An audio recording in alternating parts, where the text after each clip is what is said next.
Guys, আমি অঙ্কনা চলে এসেছি একটা নতুন মিনি ব্লগ নিয়ে। তো আজ চলে গেছিলাম দিদির সাথে ধূমকেতু দেখতে। আর ধূমকেতু নিয়ে একটা এক্সাইটমেন্ট আমাদের 10 বছর আগে ছিল, সেটা 10 বছর পর যেন আরও দ্বিগুণ হয়ে গেছে। আর ধূমকেতু দেখার পর আমাদের যে রিয়াকশানটা ছিল সেটা তোমরা নিজেরাই দেখে নাও, কি রিয়াকশান ছিল।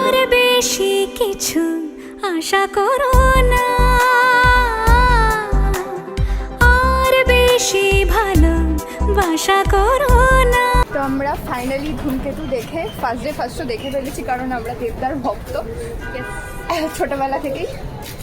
আর কথা বলতে পারছি না, মানে একদম শ্বাসকষ্ট শুরু হয়ে গেছে। কৌশিক গাঙ্গুলি এমন একটা সিনেমা, মানে প্রায় 10 বছর পর রিলিজ করে এমনভাবে চমকেছে, আর সেই সিনেমা আমরা নিতে পারিনি। এখনও বুকের মধ্যে মানে ধরপড় করছে। সবাই আসুন, দেখুন, আর সিঙ্গেল আসুন, ডবল আসুন, যেভাবেই আসুন, কিন্তু কাটবেন।